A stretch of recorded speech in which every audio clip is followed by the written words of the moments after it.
So, hi everybody, thanks for your patience.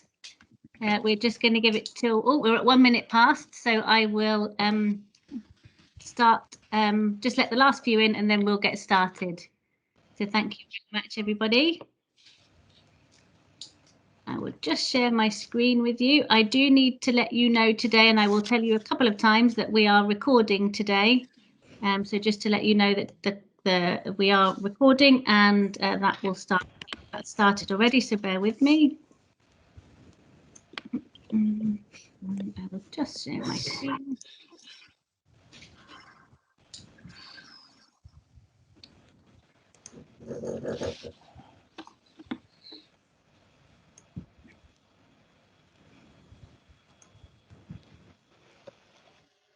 So hopefully you can now all see my screen.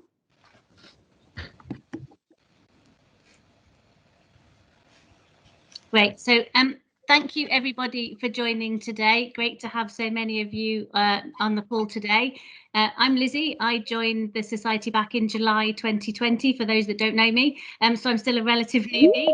And I'm really looking forward to learning from your experiences, valued members, today. A few housekeeping pieces today. As I said already, we are going to be recording this session today. Please keep your microphones muted until the Q&A session, just so we can avoid any interference. And we are going to be a bit interactive today, so we've got some questions for you, and we've got plenty of time to answer your questions as well. So we'll try and get through as many as we can. You can ask questions in the chat, or you can raise your hand, or you can wave at us, and we'll do our best to get to as many questions as we can in the hour that we've got today. Spirit of the session, for those of you that have joined previous sessions, we're sharing that everybody's view is very important. We want to really encourage your feedback and to tell us what you think. There really isn't a wrong or right answer or question, so please do ask and say what you're thinking, and let's build on each other's ideas. We're here to make the society better and stronger through this session today, so the more you input, the better that we can do that. I'm going to start with a short video that just gives you a bit of an overview of where we are to date.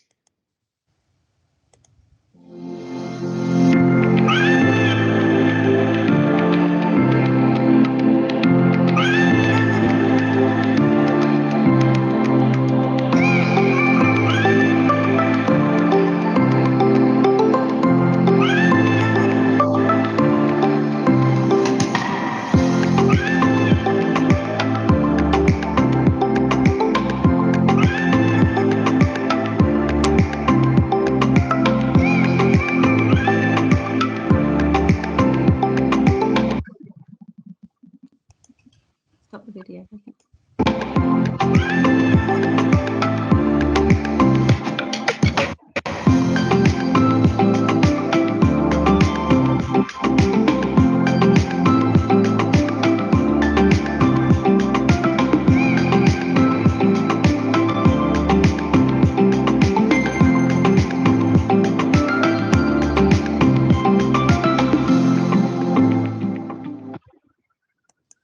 So today's session is all about the utilities trading group. So we're going to talk today about your co-op energy.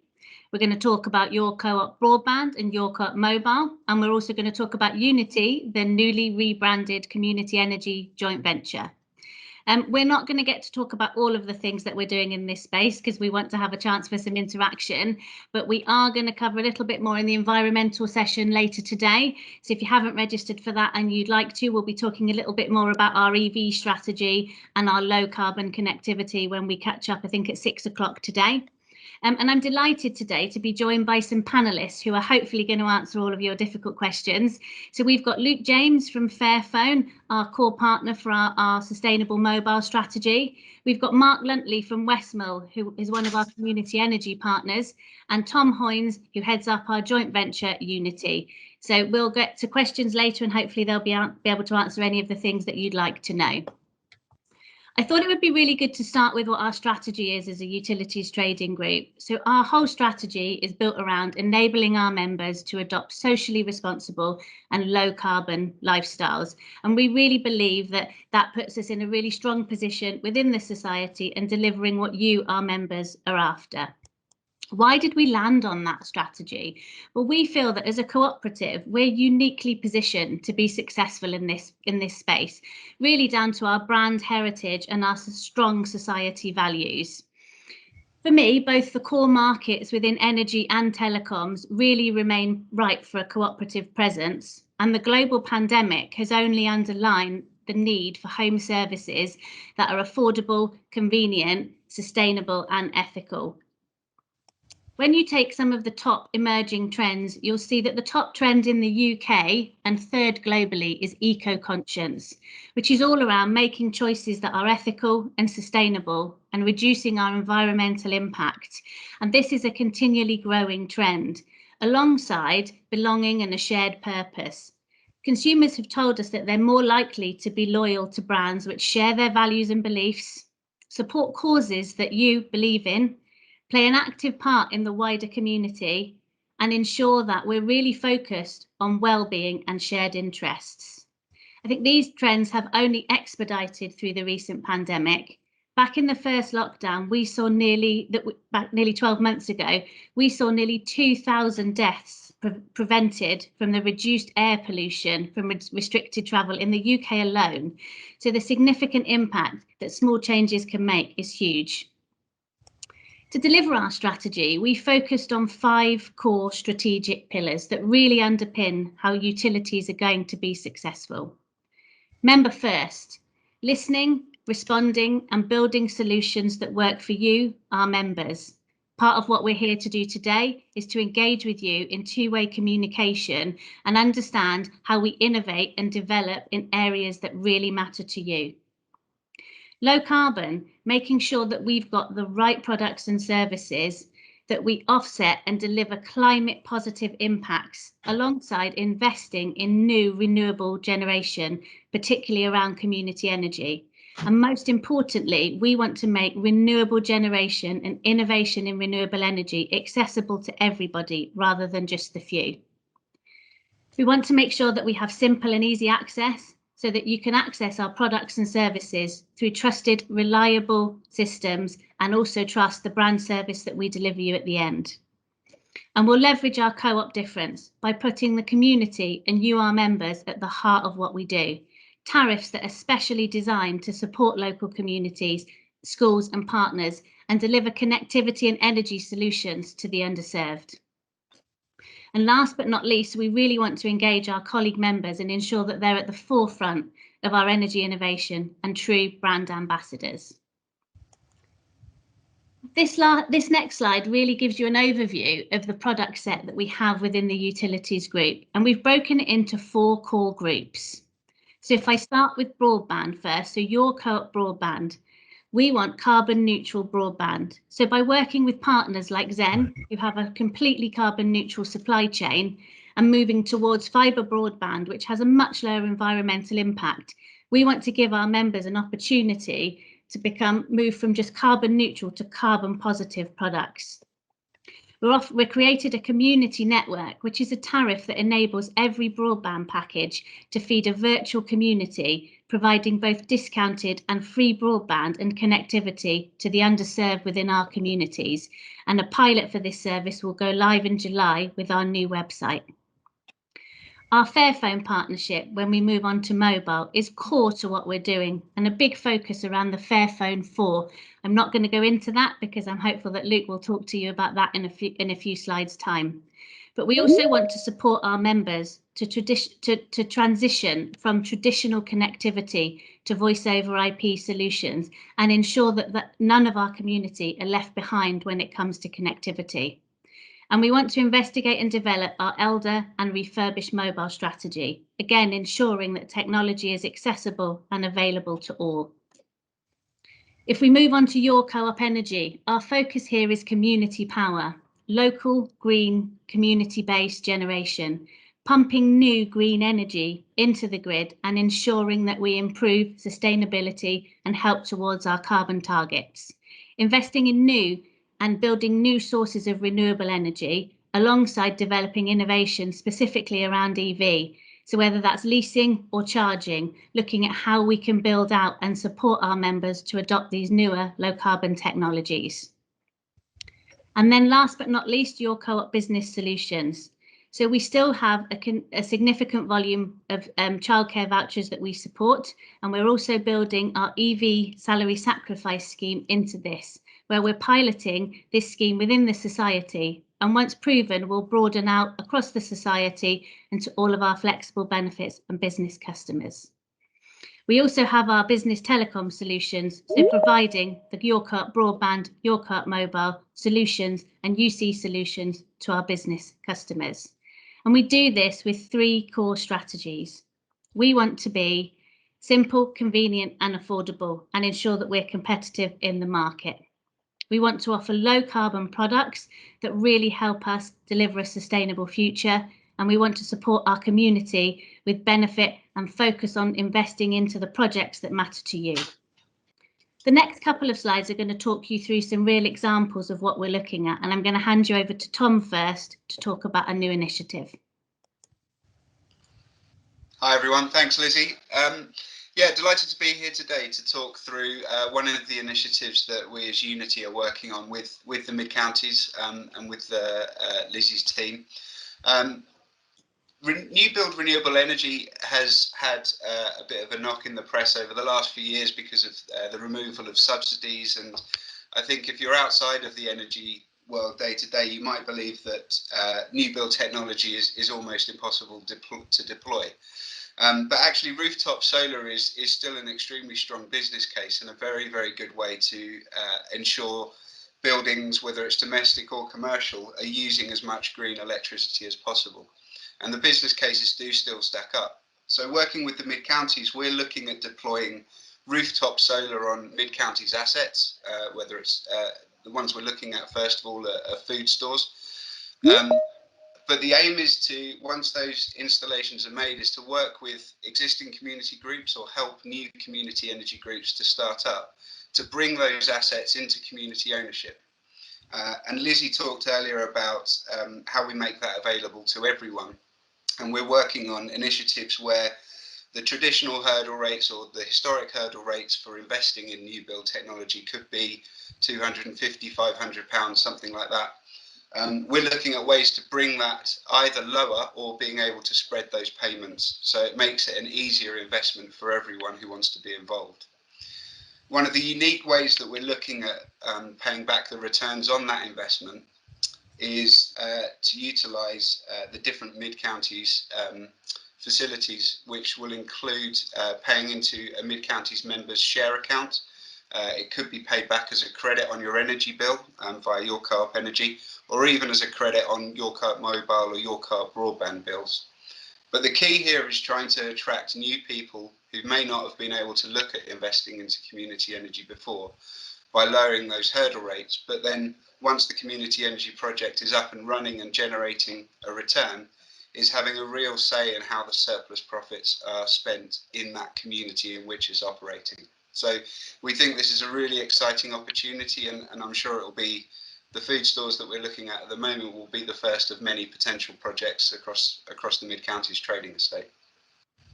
Yeah, great. Thank you, Tom. And I think we're going to ask you some questions on this initiative when we get to the end to get your feedback on what we should do in terms of next steps.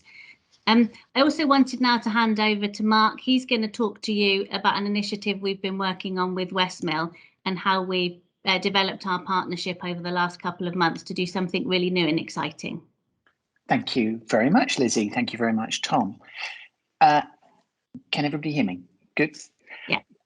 These 2 pictures at the top of this, and this is a circular economy picture, I am incredibly proud of.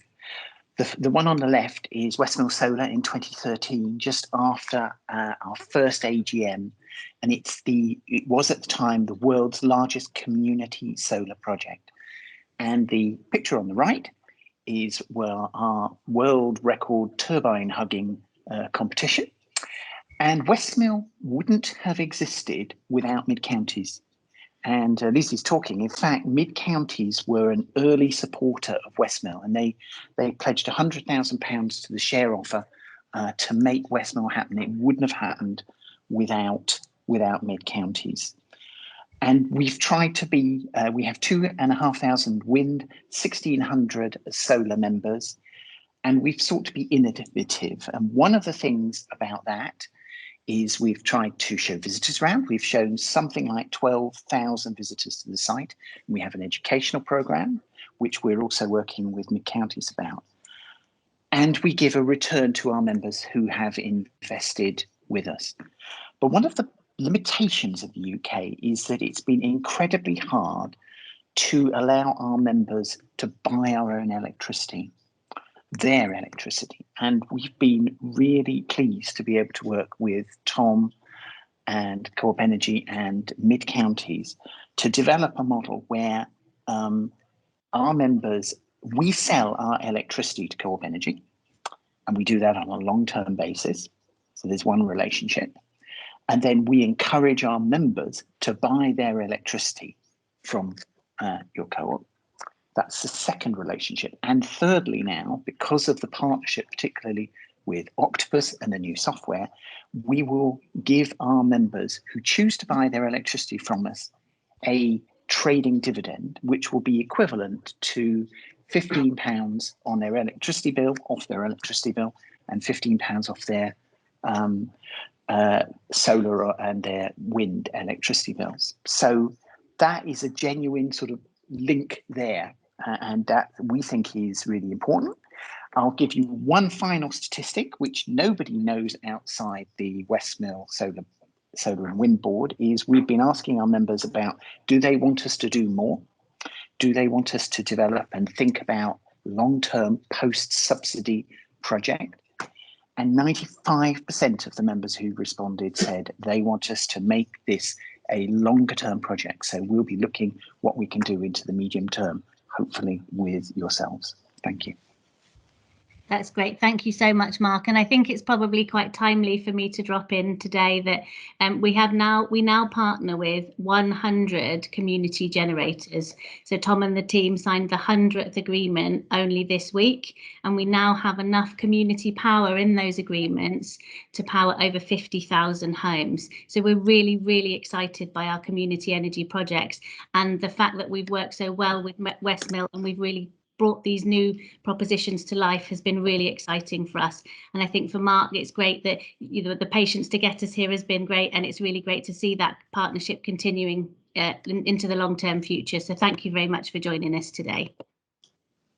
And now we move on to Luke from Fairphone, and he is going to talk to you about our Fairphone partnership and some great updates from the team there. So Luke, over to you. Hi there. Yeah, guessing you can all hear me. Yeah. Wonderful. Well, great. Look, real honour to be on this call. It's really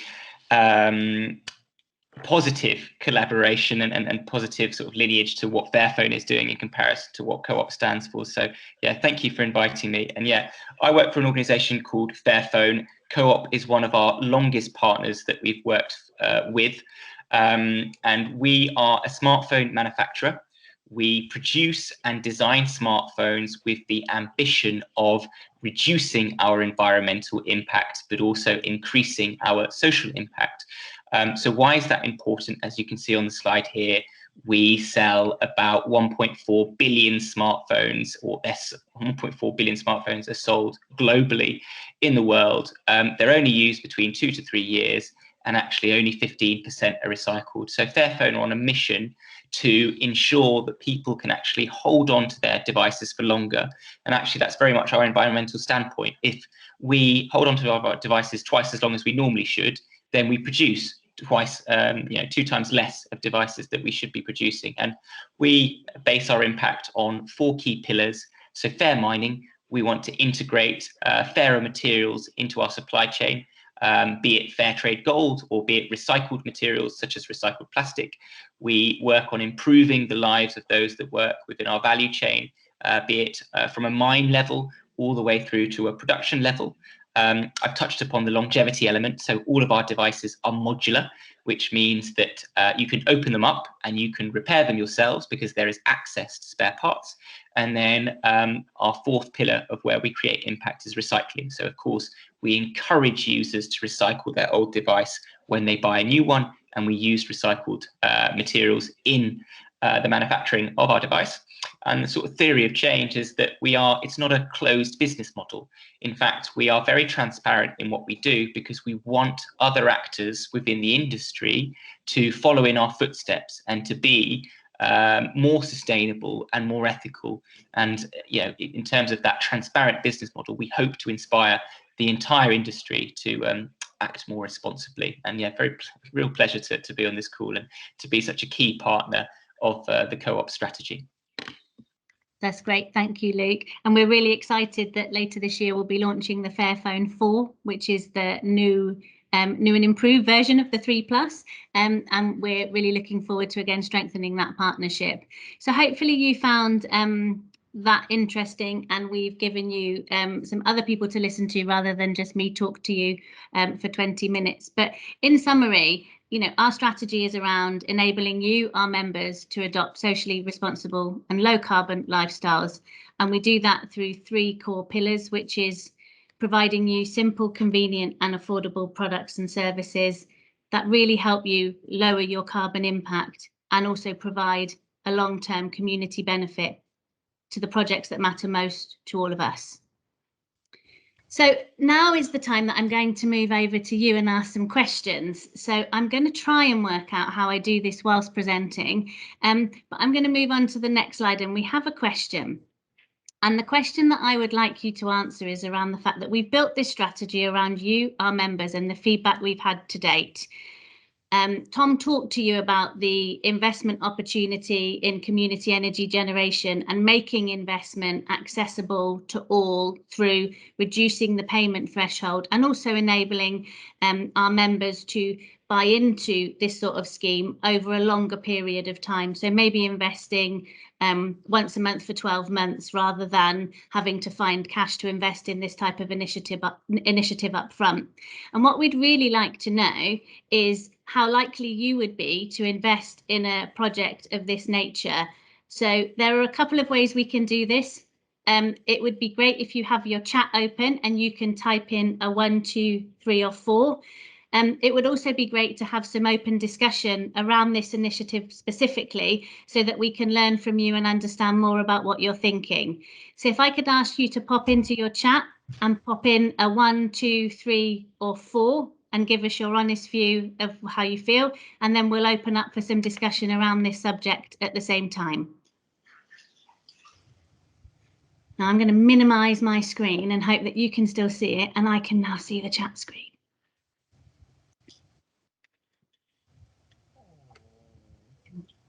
Okay, so we've got a 2, 4. Luke's already invested in Ripple. Well done. Great to hear, Luke. 3, 2, 2, 3, 2s and 3s. Can I ask those that are 2s perhaps what we would need to do differently, or what would encourage you to invest and perhaps make that 2 a 3? Is there anything we should do differently to enable that? Anybody want to share? Oh, Mark's put his hand up.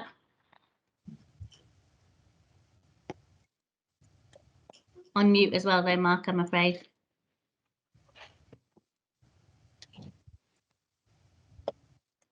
Can't unmute you. Let's have a go. No, I can't unmute you, I'm afraid. I don't know how to unmute you. Can anybody unmute and talk, or is it only me? Ah, Sophie, sorry, I've unmuted it now. No, I was just going to say, we did some research with members when we did the second share issue in Westmill Solar.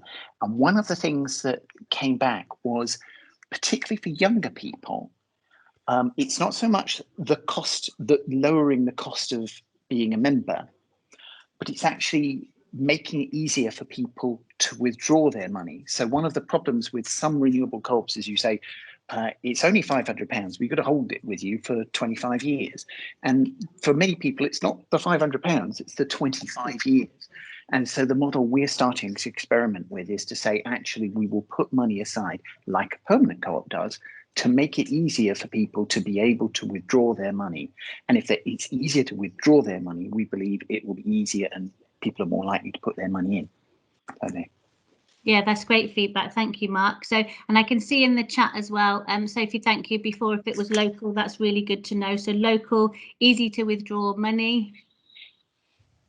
Any other comments anyone else wants to share with how we could get those 2s to a 3? Yes, my problem with mid-counties co-op is that I don't live in the mid-counties area, and I already invest in another utility supplier, green utility supplier, and this really doesn't help me particularly. Okay, because you're outside of our trading area. Yes, basically. Okay, so if there was a community energy project closer to you, would that make that more interesting?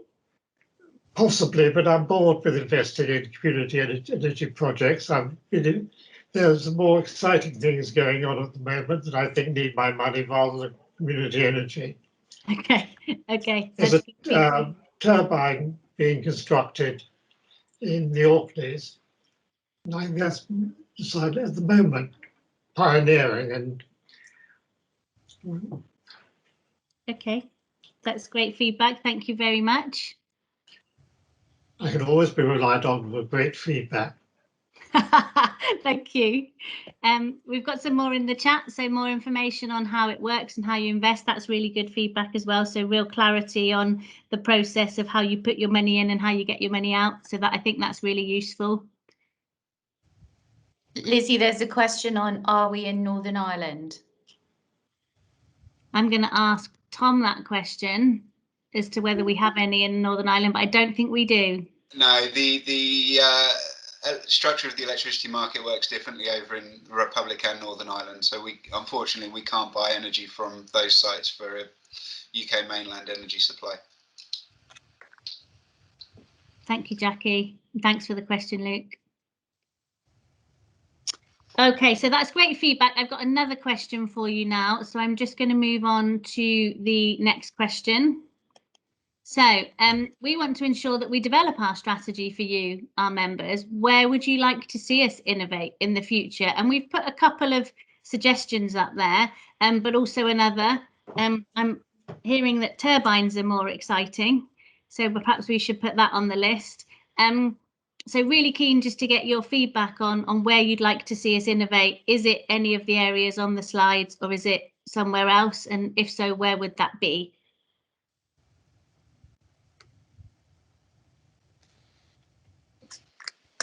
Any takers? New community energy generation. Okay.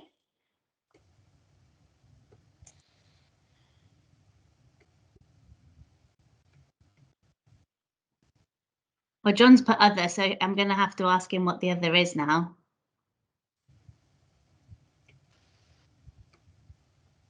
And he's going to ignore me and stay on mute. Lots of for one. Could I ask if anybody wants to tell us what that community energy generation looks like? So we shared the project around adding solar to store rooftops. Are there any other specific ideas people would have around community energy generation? Because there are lots of ones coming in the chat, although Tom, yours doesn't count. Anybody got any specific suggestions, perhaps? Schools from Bev, thank you. Mark? I was going to say, I'm also a member of a Director of Energy for All and ResCoop. So two things come from that. Firstly, it's very hard to do wind projects in England at the moment. It's much easier in Scotland. And there are a series of cooperative projects that come up from time to time in Scotland, which are wind turbines.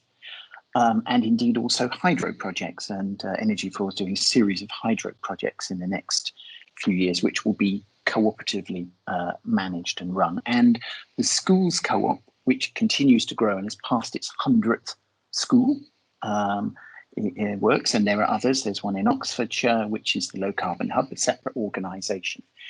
Elsewhere in Europe, there's some really interesting work with a cooperatively owned organisation called the Mobility Factory, which is starting to produce the platform to allow electric car sharing to take place. So groups create their own electric car sharing. They buy their car, and then the mobility factory is effectively everything you need to run it: the billing, the maintenance, the machine, and all the software. And it basically comes in a box, and it's run by a co-op. So there's another thing.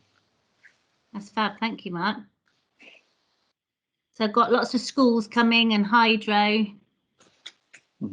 energy generation at York Up nurseries, definitely on the list. Thank you. Any more suggestions? Anything that's not on the list that you would really like us to focus on? This is all about us learning from your expertise and your experience as members. So the more you tell us, the more we can consider those new and innovative ideas. So, Tom, I'm going to throw this one at you and you're going to tell me off, and I can see your face. But, you're going to ask me about ocean energy. I'm going to ask you about tidal energy, yeah, and how possible that is. Well, the proof in the pudding that nothing's been built sustainably yet sort of speaks to how feasible it is. It doesn't matter which tidal region you're in or which ocean you're in. It's an incredibly hostile environment, and even what can appear to be quite a timid and not very aggressive tidal stream can be devastating to moving machinery parts 20 feet under the water. So it's early stages, and I think there's a lot of people looking at it, but I can't imagine there would be a community investment opportunity for a little while in tidal. It doesn't seem to be. I think 5 or 6 years ago there was a bit of excitement around it, but it's not been proven yet, unfortunately. Cool, thanks, Tom. And I'm just going to circle back as well. I missed a comment from Luke. You commented on the student co-op work was an amazing step. Is there anything more you want to share on that would be great for us to learn from? And if I'm putting you on the spot and you don't want to speak, that I apologise. You can ignore me.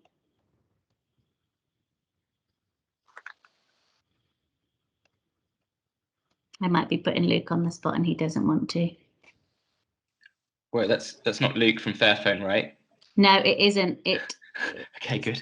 I did the chat. Luke Blakey, but I'm not sure that he wants to talk, but I didn't know whether you wanted to tell us a bit more about that student co-op work that was amazing. We'd love to learn from that. And we've got energy can include heat, energy efficiency, as well as electricity. Absolutely. Yeah, definitely. We'll make a note of that.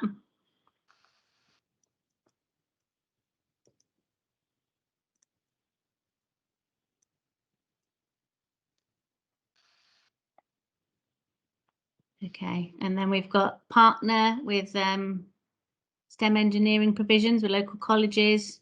Gauging, yeah, absolutely. We could partner with colleges. These are all great suggestions. Thank you very much.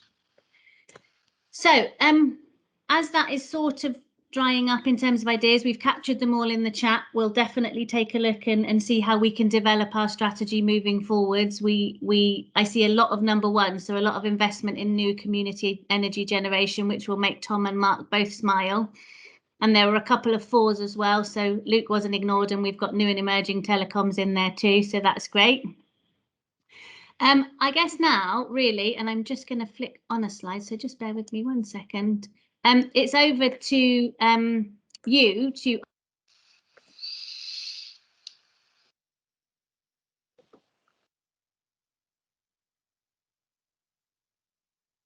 You're muted, Lizzie.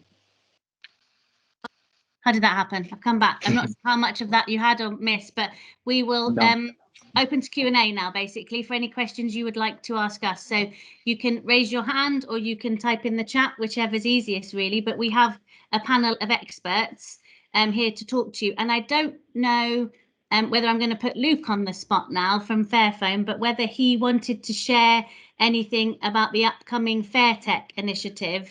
And I know we're not quite there yet, but whether this was a great opportunity to give us a snippet of insight while we've got some interested members on the call. Yeah, no, of course.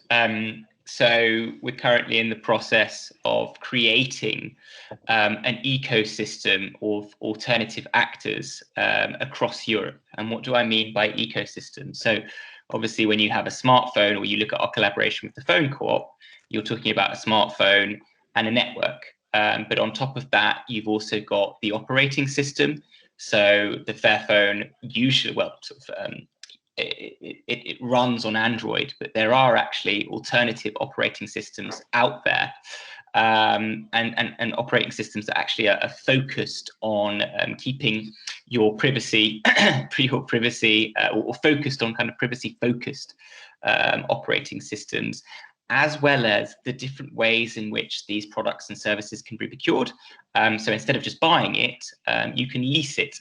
And so these sort of different touch points, hardware, economic model, operating system, and network, is an ecosystem of different actors that we're creating across Europe. And for the UK, we've invited the Phone Co-op to be part of what we're calling the Fair Tech Initiative, which also has an MVNO from Germany called Wetel, an MVNO from France called Telecoop, who is a cooperative, as well as a cooperative organization in France as well called Commone, who have a leasing business model, and an organization called eCorp, who have their own operating system.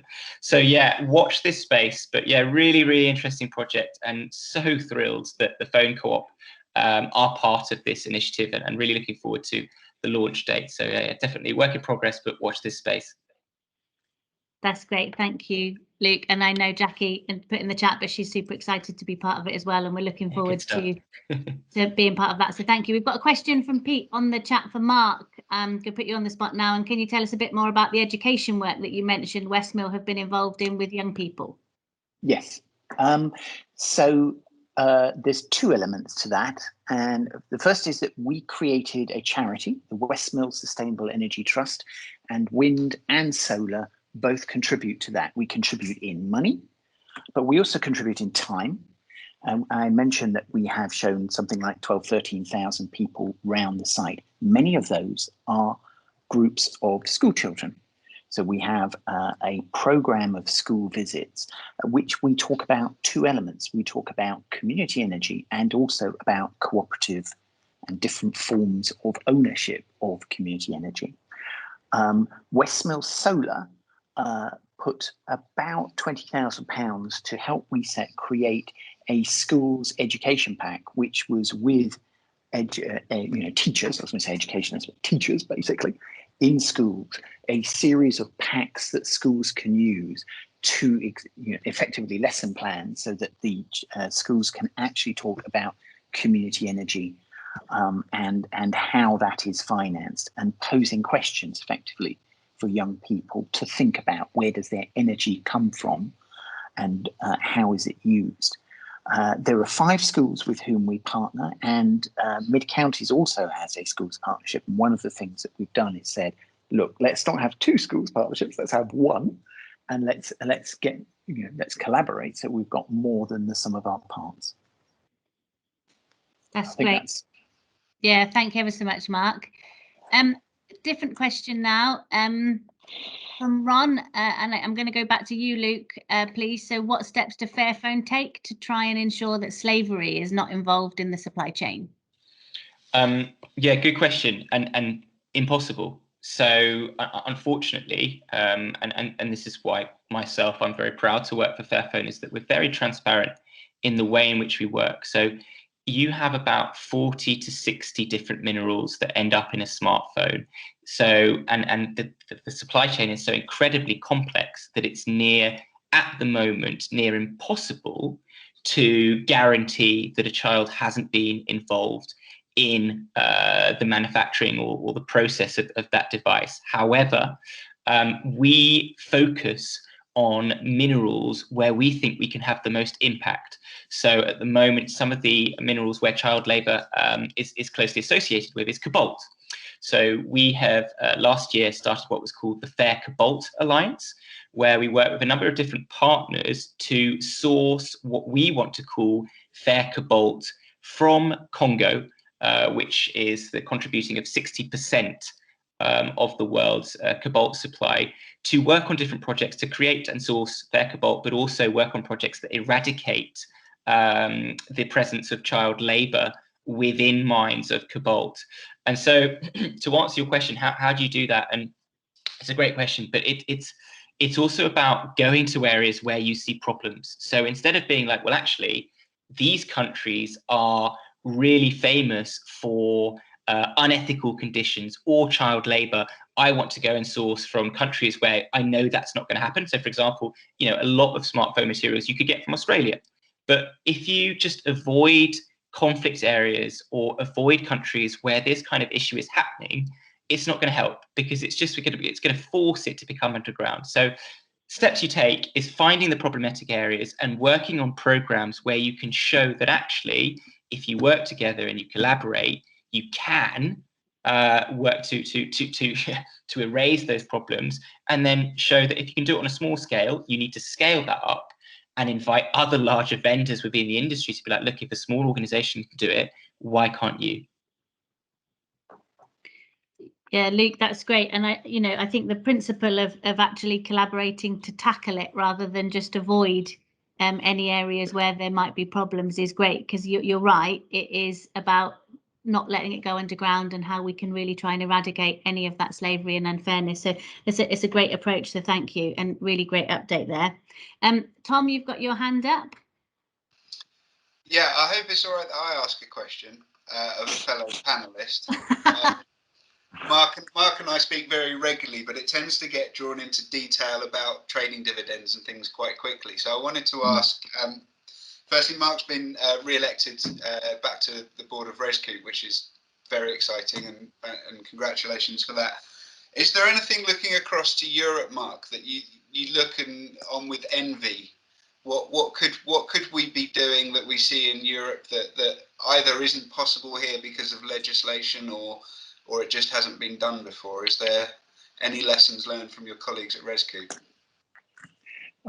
That's a really hard and interesting questioning. If only I'd have noticed. I think that what's really interesting in the last few years, ResCoop grew out of EcoPower in Belgium and Enercop in France, the two energy co-ops who are able, it's much easier to put up wind turbines in those two countries.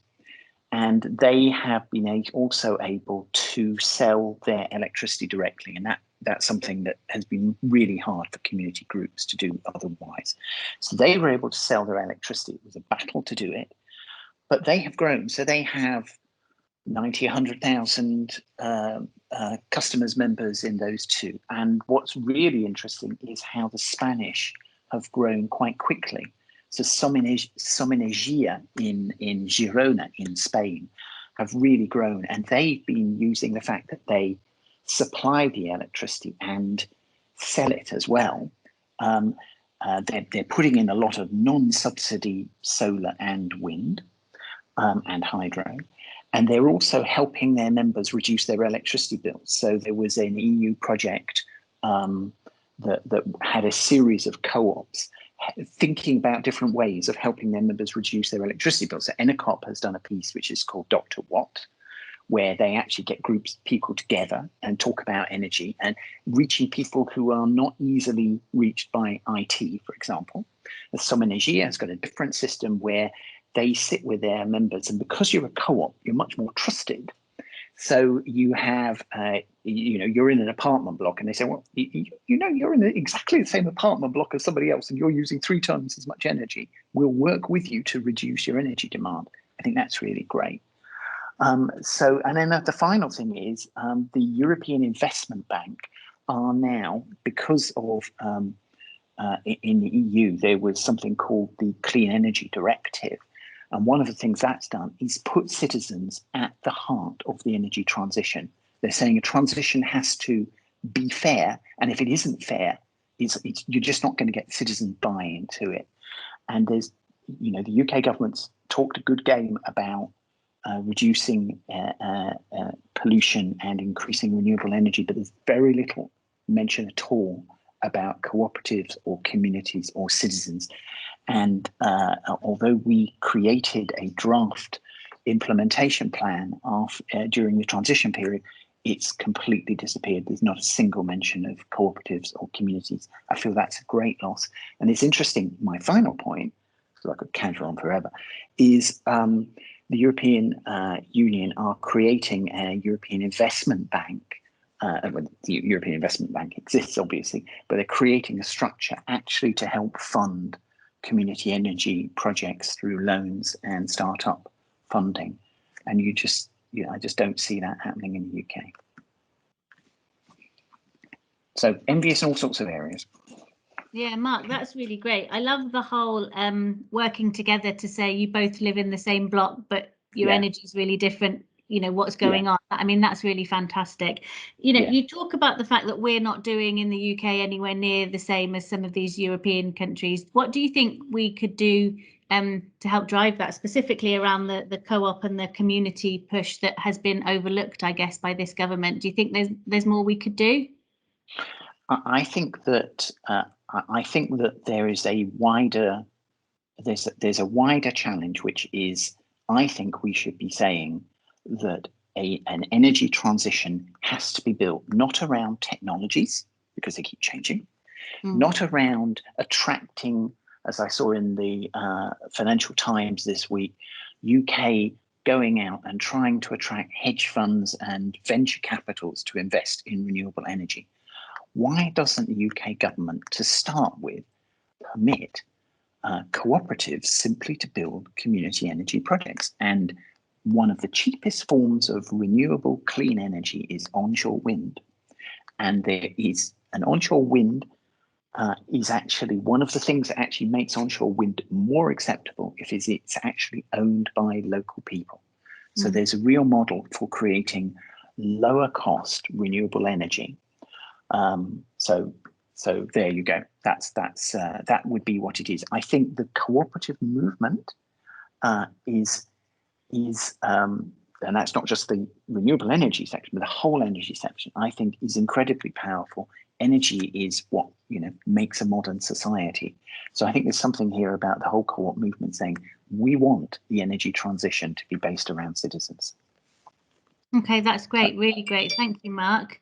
And I see a question that scrolled off that I can answer, but I'm going to ask Tom to answer it, because otherwise he will be disappointed that he didn't get the opportunity to. But Tom, 100 PPAs, does that make us the largest community energy buyer? It does, yes, by quite some way. I mean, the 100th PPA is a bit of a sneak peek. I might get a slap on the wrist for announcing that because it's not quite over the line, but more or less. So yeah, by quite some way. We are, I think Lizzie mentioned earlier, so that takes us up to enough energy to supply around 50,000 domestic properties, and it's all direct contracts and relationships with groups, and not just buying. There's a lot of coverage on just buying regos and things to green up energy tariffs. It's all built on relationships and working with these groups, and that allows us through the Your Co-op community power tariff. It allows us to further support community projects. We have a community power fund that's built on the back of that, and that fund has so far supported 6 community energy initiatives on trying to either strengthen existing projects or feasibility for new exciting projects. So it's not just buying the volume, but it's the good work that's done off the back of it, which I think is really important. Yeah, I agree. That's super. Thanks, Tom. I'm going to open this up to the panel, but I'm guessing it's a Tom and Mark question. Is any concerns, can you allay concerns over the environmental impact of wind turbines and the fatalities of birds and the legacy of the concrete bases? And any comments, observations or input into that one? There's a huge amount of research done onto the impact on birds and bats as well. And I think, I don't have the stats in front of me, but quite a big step in alleviating the concerns over that is the RSPB actually supports new onshore wind. And they feel that the impact that lowering our carbon footprint has is much more beneficial to the relatively small impact it has on bird numbers in terms of the issues the turbines have. So the fact that the RSPB support onshore wind, I think, probably speaks volumes to that. I agree with that. I've been staying with relatives who are keen RSPB supporters, and I haven't seen it, but they refer to that. And I think domestic cats are the huge killers of birds, followed by cars hitting birds. And should you come to Westmill, and I invite every and all of you to come, it's in the middle of an organic farm. You will see more birds at Westmill flying around than in all the fields surrounding it. And that's because it's community owned. It's not simply run for the maximum profit. So communities are putting money into biodiversity. In another area, South Hill, which is a solar farm, they put a lot of work into creating more biodiversity to create more insects, which creates more birds. So renewable energy can actually increase bird life, not decrease it. And as a result of that, should you come to our AGMs, you can buy Westmill honey. And there's not many power stations that have their own honey supply.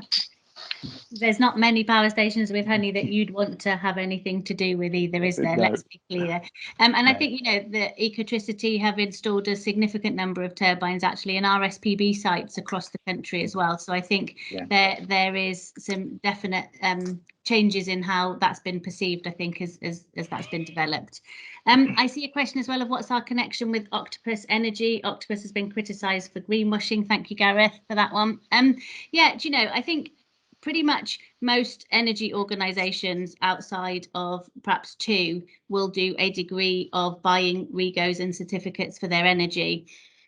We are proud that our community power tariff, which we work with Octopus, and they do provide the retail service for, we partner with them for our joint venture as well, is all around investing in true community energy. And we would never have more customers on the tariff than we have energy to supply the homes. So we're very proud that that has no link to any greenwashing at all. And the community power is the relationship that we have with Octopus to provide the service.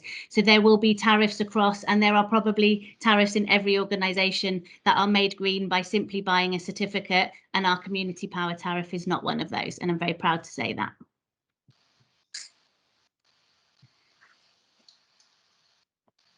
Any more questions? Lizzie, there's a question about £100,000 worth of capital with Unity and board approval. It's just two questions above on the. Oh, sorry, I completely missed that one. Bear with me a second. So the short answer to that one, it was board approved, is the short answer. I don't have a long answer for that one. The only answer I've got really is that it was board approved. So hopefully, Luke, that answers the question for you. Lizzie. Hello.